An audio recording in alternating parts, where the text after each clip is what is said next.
La ciudad de Águila Montaña flota sobre las nubes, una metrópolis de torres de mármol blanco y puentes de cristal. Sus habitantes, los Águilamontes, no conocen el suelo. Desde su nacimiento, cada uno está destinado a un águila, una criatura majestuosa y gigantesca que sirve como su montura y compañera. Juntos, forman una unidad formidable. Su dios es el Gran Águila, una deidad ancestral que exige un tributo aterrador. Cada 10 años, el cielo se oscurece. No por las nubes, sino por la sombra de miles de alas. Los Águilamontes descienden. Su misión, recolectar el diezmo. Los gritos de la gente en la tierra se alzan hacia el cielo mientras son llevados en las garras de estas aves colosales. Las familias se ocultan, los pueblos se atrincheran, pero es inútil. Nadie es rival para la fuerza de los Águilamontes.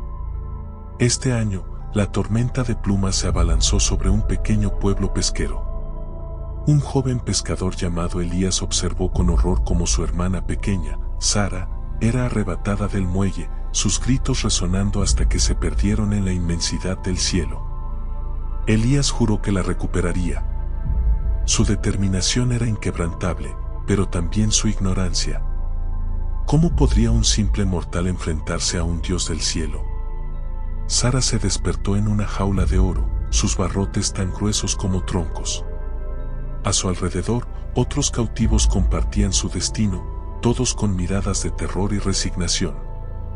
Los Águilamontes eran criaturas serenas, casi apacibles, que los alimentaban y les hablaban en un dialecto que Sara no entendía. Ella era solo una ofrenda, un sacrificio para el ritual. Mientras tanto, Elías escalaba la montaña más alta del mundo, su rostro azotado por vientos helados y rocas afiladas. En la cima, encontró un pasadizo secreto, una cueva que lo llevó a un camino en el cielo. La ciudad de Águila Montaña se alzaba ante él, radiante y terrible, el aire resonando con el graznido de miles de águilas. Se escondió, moviéndose entre las estructuras de mármol. El sonido de los tambores resonaba en la ciudad. El ritual había comenzado. Elías se apresuró, siguiendo el ritmo de la música. Llegó a una gran plaza circular, donde los cautivos estaban encadenados en el centro. El gran águila se cernía sobre ellos, una criatura de dimensiones imposibles. Con una lanza robada, Elías corrió hacia el centro.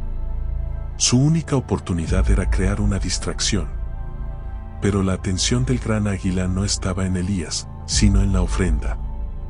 Con un aleteo ensordecedor, el dios bajó su cabeza. Sara gritó y sus ojos se llenaron de terror. Con su pico, el gran águila le arrancó el corazón. Elías se detuvo, paralizado por el horror. El gran águila se alzó de nuevo, y con un segundo aleteo, se elevó hacia el cielo, dejando atrás un corazón palpitante. Era el corazón de una deidad caída. Elías comprendió el verdadero ritual.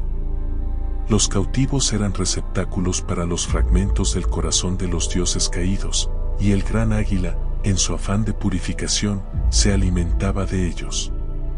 Elías, asustado y sin esperanza, no tenía más opción que mirar. El gran águila se desvaneció en el cielo, dejando a Elías solo con la verdad. Los humanos no eran sacrificios, eran solo un medio para que una deidad mantuviera el control sobre las demás. Elías huyó de la plaza, el grito de Sara y la imagen del corazón palpitante grabados en su mente. La majestuosa ciudad de Águila Montaña, antes un espectáculo de asombro y terror, ahora le parecía un nido de monstruos. Los Águilamontes, que antes veía como secuestradores, ahora los percibía como meros sirvientes de una deidad despiadada y devoradora de deidades. Se arrastró por los callejones estrechos y elevados, evitando a los Águilamontes que patrullaban en sus monturas. Su plan original de rescate se había desmoronado. Sara no podía ser salvada. La ira y la impotencia lo consumían. ¿Cómo podía un simple mortal enfrentarse a un dios que devoraba a otros dioses? Mientras vagaba sin rumbo, Elías tropezó con un mercado. no de los que él conocía en la tierra, con frutas y pescados, sino un mercado de artefactos extraños y brillantes.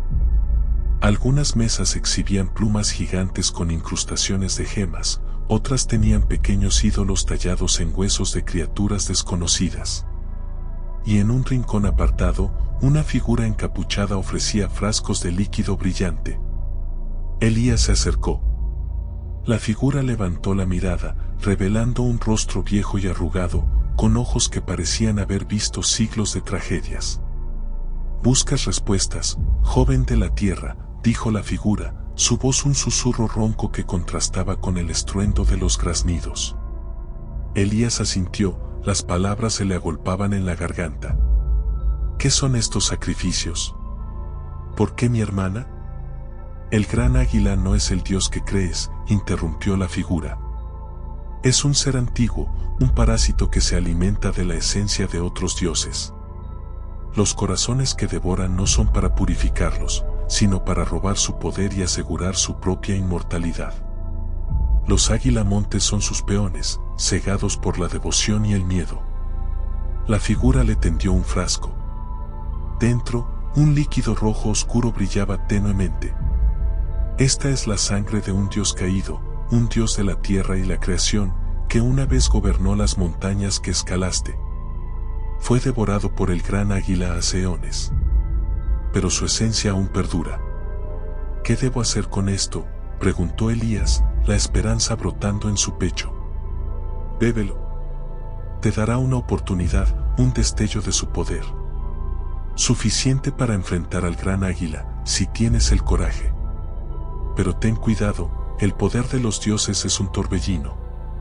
Puede consumirte, transformarte en algo más, algo que no eres». Elías dudó. El sabor de la venganza era dulce, pero el precio podía ser su propia alma. Recordó la sonrisa de su hermana, el terror en sus ojos. La elección era clara. Descorchó el frasco y bebió. Un torrente de energía ancestral fluyó por sus venas, una conexión con la tierra, con las raíces de las montañas. Sus músculos se tensaron, sus sentidos se agudizaron. Podía sentir el pulso de la piedra bajo sus pies, el murmullo del viento que golpeaba las nubes. Se sentía invencible. La plaza central de Águila Montaña vibraba con un eco ominoso. Elías, ahora imbuido con la furia elemental de un dios de la tierra, se enfrentó al gran águila. Su cuerpo brillaba con runas rojas, y sus ojos ardían con una luz sobrenatural. Los águilamontes, que antes lo habían ignorado como una molestia, ahora retrocedían, percibiendo el poder que emanaba de él. El gran águila se cernía, su silueta bloqueando la luna.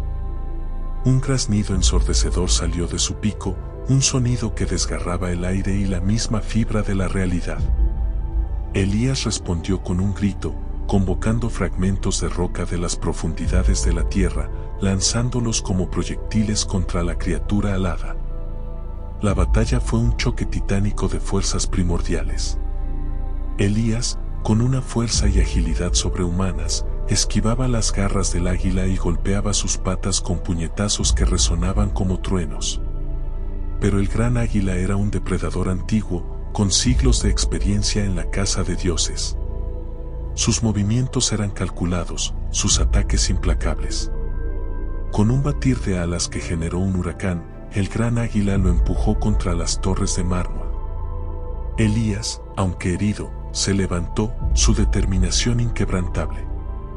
Intentó canalizar más poder, pero la sangre de Dios era un préstamo, no una posesión. El poder se agotaba, drenando sus energías. Finalmente, el gran águila vio su oportunidad. Descendió en picada, sus ojos brillando con una inteligencia fría y cruel.